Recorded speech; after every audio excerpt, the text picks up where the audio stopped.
Ya, terima kasih Mbak Christine. Bismillahirrahmanirrahim. Assalamualaikum warahmatullahi wabarakatuh. Selamat sore Bapak Ibu semua yang hadir dalam diskusi sore ini. Bu Lis, terima kasih atas kesempatan yang diberikan pada saya. Bu Yuyun, saya juga berterima kasih. Dan juga teman-teman mahasiswa. Tadi Bu Yuyun sudah menyampaikan ya banyak hal yang terkait dengan apa yang saya menyebutnya sebagai kendala-kendala dalam komunikasi antar budaya, yaitu intercultural communication inhibitors, yaitu etnosentrisme, stereotype, dan juga prejudice atau prasangka. Itu kalau yang secara konseptual, etnosentrisme, prasangka, stereotype itu yang kemudian kita menyebutnya sebagai intercultural communication inhibitors. Itu kendala-kendala dalam komunikasi antar budaya. Ya, Ibu, Bapak, serta teman-teman mahasiswa yang saya hormati,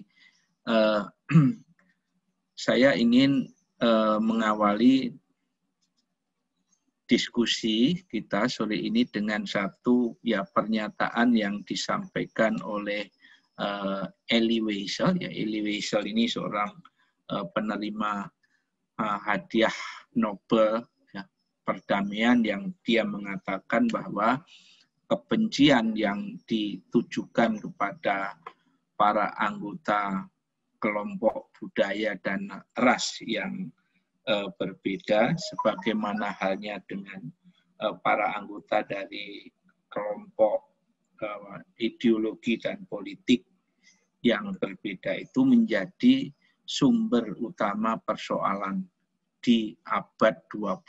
Bahkan menurut saya ini sampai sekarang itu masih seperti itu. Itu yang dikatakan oleh Elie Wiesel sekian tahun yang lalu. Nah, jadi kebencian yang ditujukan kepada orang dari kelompok dengan latar belakang budaya yang berbeda itu terjadi di berbagai wilayah dunia. Ya. Jadi ada beberapa contoh, misalnya konflik kebangsaan yang terjadi di bekas negara Uni Soviet, yang kemudian menjadi serpihan-serpihan negara kecil seperti Turkmenistan, Kazakhstan, Armenia, dan seterusnya. Bahkan sekarang ini ada terjadi konflik antara Azerbaijan dan Armenia. Ya. Kemudian juga konflik etnis yang terjadi di bekas negara Yugoslavia, yang kemudian menyebabkan munculnya negara-negara kecil, serpihan-serpihan negara kecil seperti Bosnia, Serbia, Kroasia, dan sebagainya. Jadi sebenarnya Soviet maupun Yugoslavia itu kan mirip dengan kita, begitu ya. Ada banyak keyakinan, ada beragam etnis yang itu berpotensi untuk pecah. Ya. Jadi Indonesia itu sangat-sangat potensial untuk terjadinya disintegrasi itu. Contoh yang lain misalnya konflik antara pengikut Protestan dengan Katolik di Irlandia Utara, kemudian konflik Palestina dengan Israel, terus yang terjadi di Suriah beberapa waktu yang lalu, Myanmar, Rohingya, dan Cina, Uighur. Hari ini Kompas memberitakan tuntutan dari 40 negara anggota Perserikatan Bangsa-Bangsa terhadap Cina untuk menyelesaikan persoalan Uighur ini, karena di situ terjadi yang disebut dengan yang tadi disampaikan Bu Yuyun itu genosida atau genocide itu, Ya, kemudian yang contoh yang lain itu tindakan rasis ya, yang dilakukan oleh penonton sepak bola kulit putih di Spanyol dan Italia, terutama kepada pemain berkulit hitam dan kulit berwarna ya. Dan yang cukup aktual tahun yang lalu terjadi penembakan jamaah di 2 masjid di Christchurch di Selandia Baru. Nah, pelakunya seorang warga Australia ya, Brenton Harrison Tarrant ini yang diduga itu penganut paham supremasi kulit putih ya. Itu beberapa contoh yang menunjukkan tentang apa yang dikatakan oleh Elie Wiesel itu sebagai kebencian sebenarnya. Ya, baik, dilanjutkan Mbak Christine. Tadi juga Bu Yuyun sudah menyampaikan secara konseptual ya perbedaan antara multikultur dengan multikulturalisme. Satu hal yang saya kira itu menarik untuk coba kita pahami. Ya. Jadi kalau tadi disampaikan oleh Bu Yuyun, multikultur itu sebenarnya adalah penghargaan ya, penghargaan berberagam kelompok budaya itu untuk bisa hidup berdampingan secara damai. Nah, Indonesia itu merupakan perwujudan dari masyarakat majemuk atau plural society yang. Nah, ciri yang menandai itu adalah keragaman budaya yang terlihat dari perbedaan adat istiadat, etnis, bahasa daerah, agama dan sebagainya itu. Nah, di satu sisi pluralitas atau kemajemukan budaya itu menjadi aset ya, aset bangsa yang bernilai ya. Jadi kita ini kan sangat dikenal karena keragaman budaya ini. Namun pada sisi yang lain bahwa kemajemukan ya, itu memiliki potensi bagi terjadinya disintegrasi atau perpecahan bangsa ya. Kita bisa memberikan contoh apa yang terjadi di Uni Soviet dan Yugoslavia. Itu adalah wujud dari masyarakat majemuk sebenarnya kan, yang kemudian ketidakmampuan mengelola kemajemukan itu yang akhirnya menyebabkan terjadinya perpecahan ya, atas alasan apa? Mungkin etnis, mungkin karena agama, atau mungkin karena alasan-alasan ekonomi itu. Nah, perbedaan latar belakang budaya itu yang tidak jarang dipakai sebagai alat untuk memicu munculnya pertikaian antar kelompok. Jadi sangat mudah sebenarnya kan kalau konflik itu disulut karena dengan menekankan pada isu identitas, apakah itu identitas etnis, identitas agama dan sebagainya. Satu contoh yang terjadi di sebuah kota di provinsi Sumatera Utara itu yang terjadi pembakaran rumah-rumah ibadah ya, vihara dan kelenteng. Itu kan bermula dari hoax ya, yang disampaikan oleh satu orang, terus kemudian menyebar bahwa terjadi penghinaan agama ya, kaitannya dengan suara azan yang membuat bising begitu. Nah, itu sangat-sangat mudah terjadi kalau kemudian dikaitkan dengan identitas itu, identitas etnis ataupun agama. Bahkan sekarang itu identitas budaya, apakah itu etnis atau agama itu menjadi barang dagangan ya, menjadi komoditas ya, terutama misalnya dalam kontestasi politik ya, untuk mendapatkan kekuasaan sebagai presiden, gubernur, atau wali kota, bupati, kadang-kadang tidak jarang identitas budaya itu dipakai sebagai barang dagangan, sebagai komoditas. Berikutnya Mbak Christine, jadi potensi konflik yang mengarah pada munculnya kekerasan itu sangat mungkin terjadi dalam masyarakat majemuk seperti Indonesia. Kenapa? Karena salah satu alasan yang mendasarinya adalah bahwa masyarakat itu terbelah ke dalam kelompok-kelompok berdasarkan identitas budaya mereka masing-masing. Jejak itu sebenarnya masih terlihat ya, bagaimana masyarakat itu terbelah ke dalam kelompok-kelompok berdasarkan identitas. Ini satu contoh saja ya, misalnya kalau di Jakarta itu ada kampung Bugis, ada kampung Makassar, ada kampung kampung Ambon dan sebagainya. Itu kan sebenarnya ingin menunjukkan itu identitas. Kalau orang tinggal di situ itu biasanya ada orang yang memiliki latar belakang budaya yang sama. Jadi pada satu sisi itu nyaman gitu ya, tapi pada sisi yang lain itu bisa berpotensi untuk memunculkan konflik karena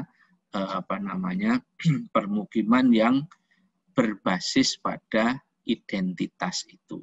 Nah, masyarakat yang terbelah ke dalam kelompok-kelompok berdasarkan identitas itu kemudian melakukan apa yang disebut dengan identifikasi. Jadi mereka itu adalah representasi dari particular culture, dari sebuah budaya partikular yang kemudian identifikasi ini akan menentukan mereka ke dalam in-group atau out-group. Oh, ini in-group saya, mereka itu adalah out-group dan sebagainya. Jadi bagaimana masing-masing individu berperilaku itu sebagian akan ditentukan oleh apakah mereka itu termasuk ke dalam budaya tertentu atau tidak. Ya, berikutnya Mbak Christine. Jadi ini tadi yang saya ingin memberikan beberapa contoh ya, beberapa kasus pertikaian antar kelompok yang berbasis agama dan juga etnis itu ingin menunjukkan bahwa kemajemukan itu sangat rentan atau memiliki potensi konflik yang besar kalau tidak dikelola dengan baik. Ada beberapa contoh, misalnya ya konflik yang terjadi di Ambon, Poso, Sambas, ya, Sampit, Cikese, ini kaitannya dengan Jamaah Ahmadiyah ya. Bahkan kalau tidak salah sampai hari ini itu belum ada penyelesaian yang terkait dengan konflik keluarga ya. Sebenarnya konflik keluarga di Madura itu yang satu itu pengikut Syiah, yang lain itu Sunni kalau tidak salah, sampai pengikut Syiah itu mengungsi di Sidoarjo kalau saya tidak salah. Ya, sampai hari ini pun juga tidak ada belum ada penyelesaian yang memadai. Kemudian apa yang terjadi di Mesuji Lampung ini kan sebenarnya konflik yang sudah cukup lama antara transmigran asal Bali ya, yang berkonflik dengan host culture itu warga etnis Lampung ya. Tolikara, Papua, itu yang tadi disampaikan oleh Bu Yuyun itu. Jadi peristiwanya itu kan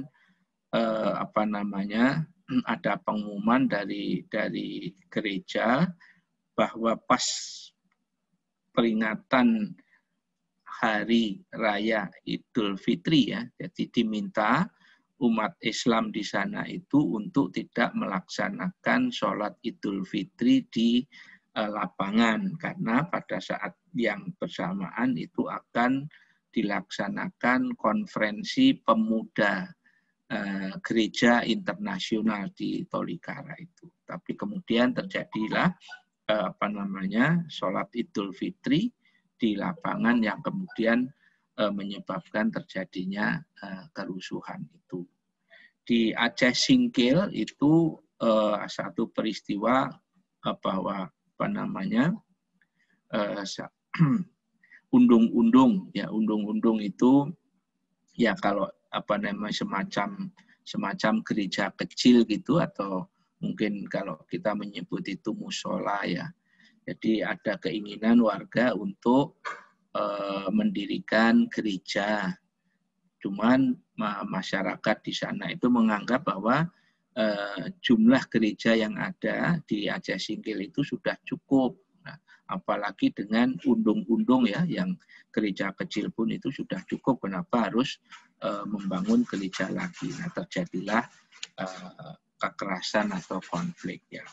Terus kemudian persekusi tadi yang sudah disampaikan Bu Yuyun terhadap warga Papua di Surabaya dan Malang, serta balas dendam dalam tanda kutip ya, pengusiran warga pendatang di Wamena ya, terutama kalau tidak salah itu warga Minang yang banyak tinggal di Wamena itu. Oke. Ya, itu adalah contoh konflik yang terjadi di Indonesia. Berikutnya Mbak Christine, ya, sudah disampaikan oleh Bu Yuyun tentang apa itu multikulturalisme dan multikultur. Jadi kalau saya sih sedikit lebih menambahkan tentang apa yang disebut dengan pluralisme atau kemajemukan, yaitu pandangan dan sikap yang menekankan pada keberagaman budaya yang bisa hadir dalam kehidupan sehari-hari. Nah, jadi keberagaman budaya itu bukanlah sebagai ancaman, bukan pula sebagai kerugian atau rintangan, namun lebih dipahami sebagai kekayaan atau mosaik yang memperindah kehidupan itu. Berikutnya Mbak Christine, ya, ada beberapa ciri atau karakteristik dari pluralisme atau kemajemukan itu. Yang pertama bahwa kemajemukan itu tidak semata-mata keberagaman, namun pertemuan yang energik dengan keberagaman tersebut. Jadi penekanannya itu adalah pada pertemuan itu, encounter itu. Artinya begini, bahwa keberagaman agama itu sesuatu yang given, ya, taken for granted. Namun kemajemukan itu bukanlah sesuatu yang given itu, bukan sesuatu yang terberi itu. Kemajemukan itu adalah sebuah upaya untuk mencapai itu sebenarnya. Ya, jadi kalau agama, ya, keragaman agama, keragaman etnis misalnya, itu kan sesuatu yang given, ya, sesuatu yang terberi. Tetapi kemajemukan itu merupakan sebuah pencapaian sebenarnya. Keberagaman tanpa pertemuan dan hubungan yang nyata itu hanya akan menciptakan ketegangan dalam masyarakat. Jadi kalau dalam konteks komunikasi antar budaya sebenarnya hal yang penting dilakukan itu adalah membangun dialog. Oke. Berikutnya Mbak Christine, yang kedua adalah bahwa kemajemukan tidak sekadar toleransi, namun secara aktif berusaha untuk menciptakan pemahaman di antara perbedaan-perbedaan yang ada. Nah, yang ketiga bahwa kemajemukan itu bukanlah relativisme, bukan sesuatu yang relatif, tetapi tidak mempersyaratkan kita untuk menanggalkan identitas dan komitmen. Jadi kemajemukan itu tidak berarti kemudian kita menanggalkan identitas dan komitmen. Jadi kemajemukan itu justru pertemuan komitmen, memegang teguh perbedaan, bukan untuk saling memisahkan diri, namun menjalin hubungan satu sama lain. Ya. Nah, yang keempat, ciri dari kemajemukan, Mbak Christine, adalah bahwa kemajemukan itu didasarkan pada dialog. Ya. Jadi bahasa kemajemukan itu adalah dialog. Ya. Kalau meminjam pemikiran teoritik dari Martin Buber, dialog itu sebenarnya adalah ekspresi dari hubungan aku-engkau. Ya. Di teori etika dialogis dari Martin Buber itu mengatakan bahwa hubungan antar manusia itu ada dua tipe. Ya. Yang pertama adalah hubungan aku itu, I it, dan hubungan aku-engkau, I do. Nah, I it itu adalah hubungan antara subjek dengan objek. I do, aku engkau itu adalah hubungan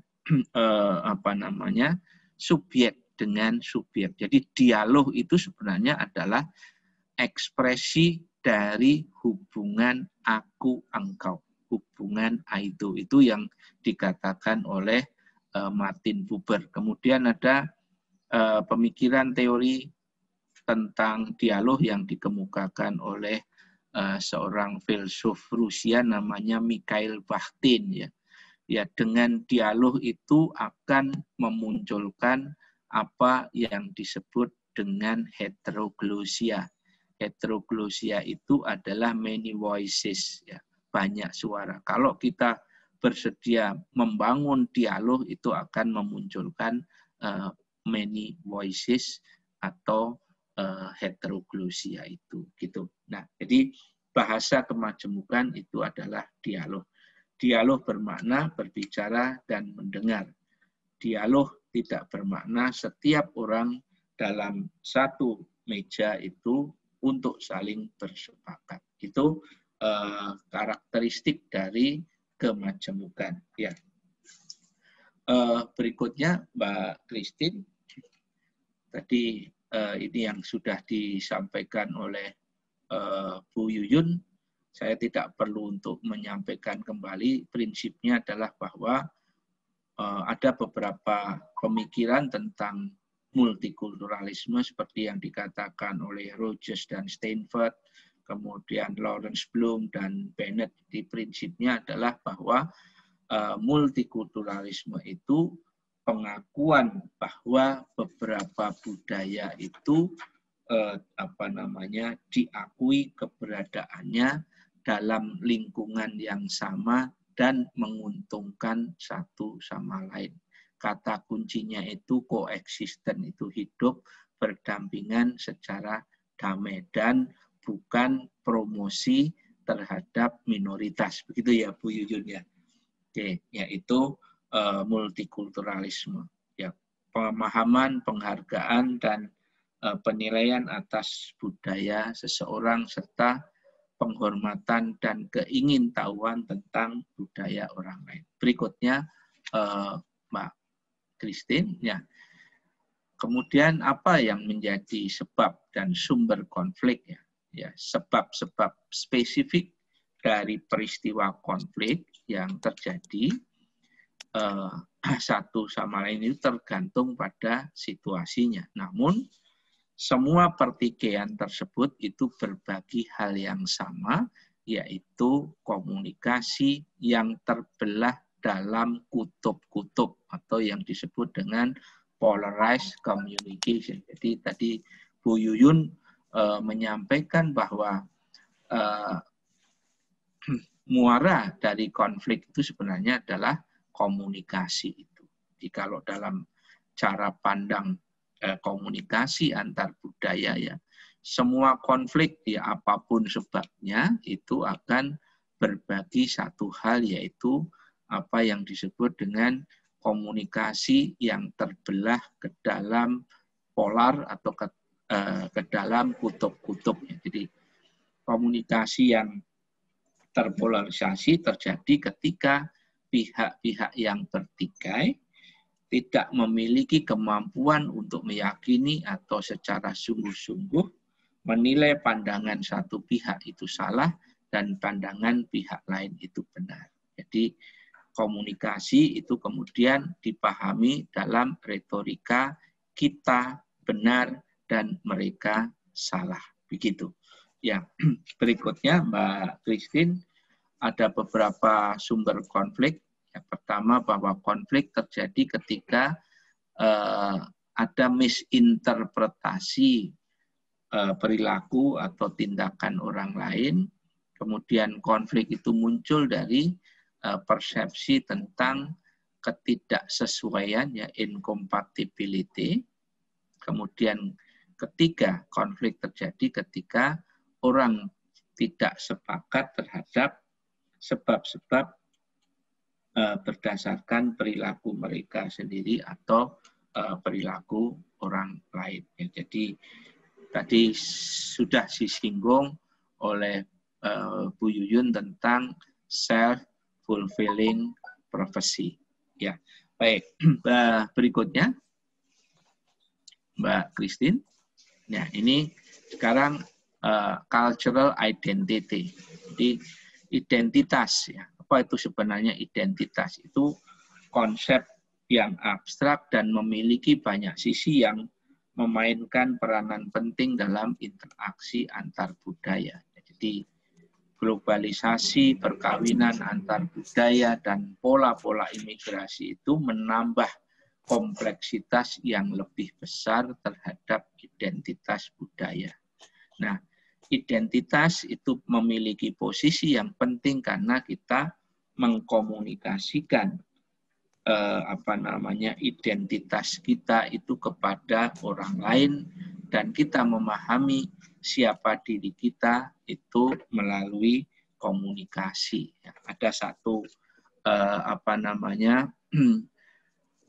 contoh, ya, kalau di Indonesia pada masa Orde Baru, pada masa pemerintahan Soeharto, itu pernah diberlakukan kebijakan nasional asimilasi terhadap saudara-saudara kita warga keturunan Cina atau Tionghoa. Artinya begini, bahwa mereka itu tidak boleh lagi menggunakan nama Cina, menggunakan bahasa Cina, atau mengekspresikan budaya Cina. Semuanya itu harus Indonesian sounding, begitu, ya. Jadi ada nama Sudono Salim, itu Lim Swiliong. Jadi itu yang tidak boleh dilakukan. Nah, kebijakan asimilasi itu gagal, ya, karena orang itu akan selalu menanyakan identitasnya, ya, bahwa identitas itu ya sesuatu yang akan menanyakan siapa diri saya sebenarnya itu. Itu yang kebijakan asimilasi pada saat pemerintahan Soeharto Orde Baru itu, ya. Di Amerika Serikat itu juga pernah ada kebijakan yang namanya melting pot, ya. Melting pot itu semua orang yang bukan white Anglo-Saxon Protestan, kulit putih, itu diharapkan untuk menanggalkan identitasnya masuk menjadi bagian dari identitas white Anglo-Saxon Protestan. Ya, itu pun juga gagal. Nah, kemudian Amerika itu kemudian ada kebijakan yang disebut dengan toss salad atau salad bowl. Jadi semangkuk selada yang masih kelihatan pernik-perniknya itu. Itu isu tentang identitas sebenarnya. Oke. Ya, berikutnya Mbak Christine. Jadi ini adalah pengertian tentang identitas saja. Identitas itu menurut Lustig and Foster, Ting Tumi and Jung dan Kliunakanov berikutnya saja Mbak Christine. Nah, identitas ya dalam keberadaannya itu tidak jarang bisa mengarah pada munculnya stereotip, prasangka, etnosentrisme dan rasisme itu. Ya, jadi interaksi antara pihak yang berbeda identitas itu sebenarnya sedikit banyak itu dipengaruhi oleh munculnya kendala-kendala tersebut. Karena masing-masing pihak itu berusaha untuk memahami identitas mereka itu sebagai lebih baik daripada identitas orang lain. Ya. Nah, konflik itu adalah wujud dari sisi gelap keberadaan identitas itu. Ya, lanjut Mbak Christine. Nah, salah satu kendala dalam komunikasi antar budaya itu apa yang kita kenal dengan prasangka, ya, prejudice, ya.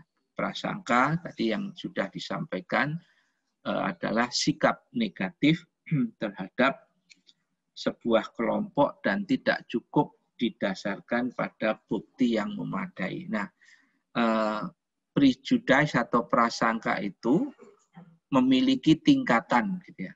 Tingkatan yang paling rendah itu namanya antilocution. Jadi antilocution itu membicarakan seseorang dari kelompok yang berbeda itu secara negatif dan stereotip, ya. Tingkatan yang lebih tinggi lagi dari prasangka adalah avoidance, ya. Penghindaran interaksi atau communication avoidance terhadap kelompok yang tidak disukai. Kemudian discrimination, ya, discrimination itu bisa rasis, bisa juga seksis, begitu.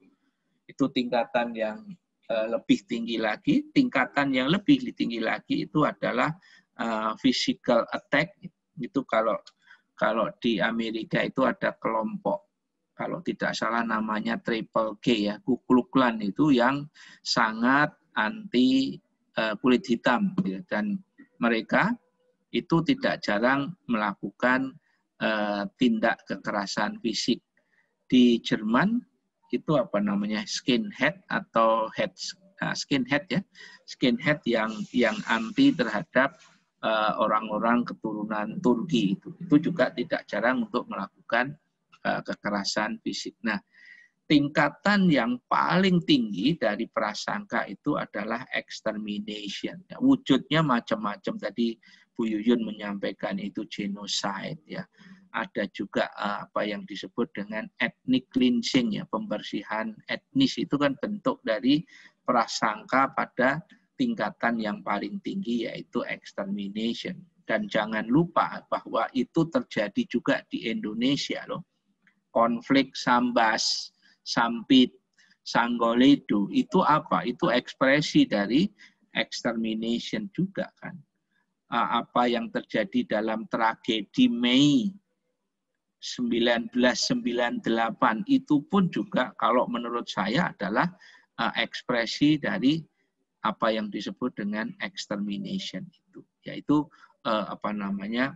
terjadi di negara yang katanya sudah beradab, Indonesia kita. Baik, berikutnya Mbak Christine, jadi konflik multikultur di Indonesia itu sudah mencapai tingkatan prasangka yang paling tinggi, yaitu extermination itu. Wujudnya adalah ethnic cleansing atau pembersihan etnis. Dan terakhir yang bisa saya sampaikan ini adalah pemikiran teoritik dari Stella Tingtumi, Peace Negotiation Theory. Jadi teori ini menjelaskan tentang bagaimana konflik itu diselesaikan oleh orang dari budaya individualistik dan budaya kolektivistik. Jadi kalau orang dari budaya individualistik, ya, budaya Barat, itu konflik itu menekankan pada self face, ya, wajah diri sendiri. Face di sini tidak dipahami sebagai wajah secara fisik atau muka secara fisik, tetapi itu adalah citra seseorang di hadapan publik, ya, public image display itu. Di penekanannya pada self face, sehingga konflik itu akan diselesaikan dalam konteks menang atau kalah. Sementara dalam kultur kolektivistik, ya, konflik itu diselesaikan dengan menekankan pada other face dan mutual face, wajah orang lain dan wajah bersama. Artinya bahwa konflik itu sedapat mungkin diselesaikan dalam cara win-win, menang-menang. Saya kira itu yang bisa saya sampaikan, kemudian akan lebih baik kalau kita bisa mendiskusikan ini. Terima kasih. Billahi taufiq wal hidayah. Assalamualaikum warahmatullahi wabarakatuh.